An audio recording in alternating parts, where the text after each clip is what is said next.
রাজনীতিতে অগ্রসর হওয়ার মানসিকতা নিয়ে আপনারা এখানে এসেছেন। তারপরেও বিচ্ছিন্ন যে ঘটনাগুলো আমাদের কাছে উপস্থাপিত হয় সেটাও আমাদেরকে মর্মাহত করে, আমাদেরকে কষ্ট দেয়। আপনাদের কাছে আমার আহ্বান থাকবে, যেহেতু ঢাকা জেলা এবং মহানগর রাজনীতির জন্য সবথেকে গুরুত্বপূর্ণ অঞ্চল এবং ঢাকা জেলা এবং মহানগরকেই এনসিপির অভেদ্য দুর্গ হিসেবে গড়ে তুলতে হবে, সে কারণে এই অঞ্চলের মধ্যে আপনারা যারা আছেন আপনারা দলীয় শৃঙ্খলার বিষয়কে সব থেকে গুরুত্বের সঙ্গে বিবেচনা করবেন, অত্যন্ত ভদ্রচিতভাবে নিজেদের রাজনৈতিক কর্মকাণ্ডগুলোকে আপনারা পরিচালনা করবেন। এই আশাবাদ আপনাদের কাছে আমি রাখতে চাই এবং আমি বিশ্বাস করি যে আশাবাদের ভিত্তিতেই আমরা নতুন বাংলাদেশে নতুন রাজনীতি আমরা বিনির্মাণ করতে পারব। আমরা ঐক্যমত্য কমিশনের আলোচনাগুলোতে অংশগ্রহণ করেছি। ঐক্যমত্য কমিশনের আলোচনা হয়তো অনেক আগেই শেষ হয়ে যেতে পারত যদি না এনসিপি সংস্কারের আলোচনাকেই প্রধানতম লক্ষ্য বস্তুতে পরিণত না করত। অনেকে অনেক আগে থেকেই বাংলাদেশে নির্বাচনের রাজনীতিকে প্রধান করতে চেয়েছিলেন। আজ থেকে আরো 3-4-5 মাস আগেই সাংবাদিকেরা আমাদেরকে এসে নির্বাচনী রাজনীতিতে আমাদের কি অবস্থা না অবস্থা সেগুলো তারা জিজ্ঞেস করতেন, প্রশ্ন করতেন। আমরা সাংবাদিকদেরকে বলতাম যে ভাই, এখনই যদি নির্বাচনের আলোচনাকেই প্রধান করা হয় তাহলে সংস্কারের আলোচনা তলানিতে পড়ে যাবে, বাংলাদেশের মানুষ সুন্দর একটা বাংলাদেশ পাবে না। আপনারা সাংবাদিক বন্ধুগণ, আপনারা সংস্কারের আলোচনাটাকে প্রধান করে জনগণের কাছে উপস্থাপন করুন, এটা আপনাদের কর্তব্যের জায়গা। সেই কর্তব্য জাতীয় নাগরিক পার্টি এনসিপি পালন করেছে।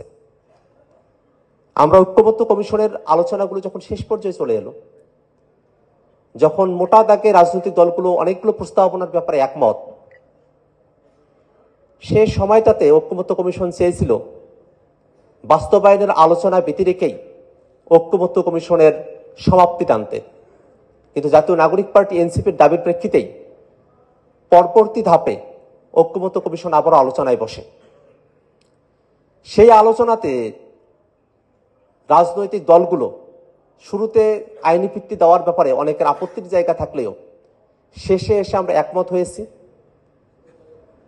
রাজনৈতিক দলগুলো এই মর্মে একমত হয়েছে যে একটা আদেশ জারি করা হবে, গণভোট হবে, সামনের সংসদকে কনস্টিটিউয়েন্ট পাওয়ার গাঠনিক ক্ষমতা প্রদান করার মধ্য দিয়ে সংবিধানের মৌলিক সংস্কারগুলোকে অন্তর্ভুক্ত করা হবে, একটা বাস্তবায়নের বিষয়ে আইনি ভিত্তি দেওয়া হবে, সে ব্যাপারে আমরা সকলে একমত হলাম।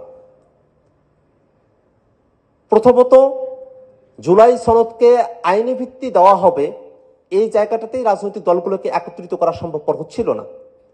যখন এটাও সম্ভবপর হলো, ঠিক সেই সময়টাতে রাজনৈতিক দলগুলো আইনি ভিত্তি দেওয়ার ব্যাপারে একমত থাকা সত্ত্বেও সরকার আইনি ভিত্তি এবং বাস্তবায়নের পথকে অন্ধকারে রেখেই জুলাই সনদ স্বাক্ষরের অনুষ্ঠান তারা সম্পাদন করেছে।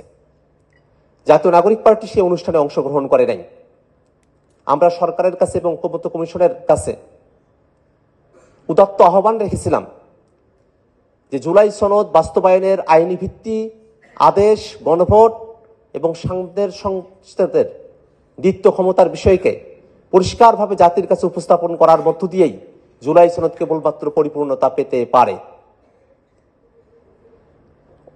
সেই স্বাক্ষর অনুষ্ঠানেরও অনেকদিন পেরিয়ে গেছে, এখনো পর্যন্ত জুলাই সনদ কিভাবে বাস্তবায়ন করা হবে, কিভাবে আইনি ভিত্তি দেয়া হবে, সেই বিষয়টা সরকার খোলাসা করতে পারে নাই।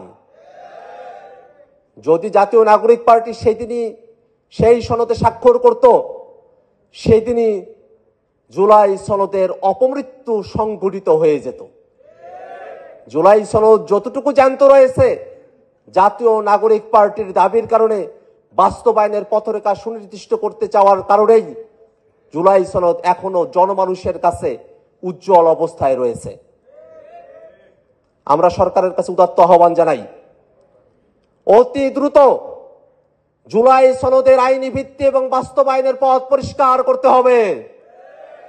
টেবিলের আলোচনাতেই এই সমস্যার সমাধান করতে হবে। যদি জুলাই সনদকে আবারও 90-এর মতো করে কাগুজে দলিলে পরিণত করার কোনো চক্রান্ত করা হয়, বাংলাদেশের জনগণকে সাথে নিয়ে আমরা আমাদের পরবর্তী সিদ্ধান্ত জানিয়ে দেব। আমরা এই বাংলাদেশে আর কোনোভাবেই কোনো ফেসিবাদী কাঠামো, কোনো স্বৈরতান্ত্রিক কাঠামোকে বাংলাদেশের সংবিধানে, বাংলাদেশের রাষ্ট্র কাঠামোতে আমরা স্থান দেব না।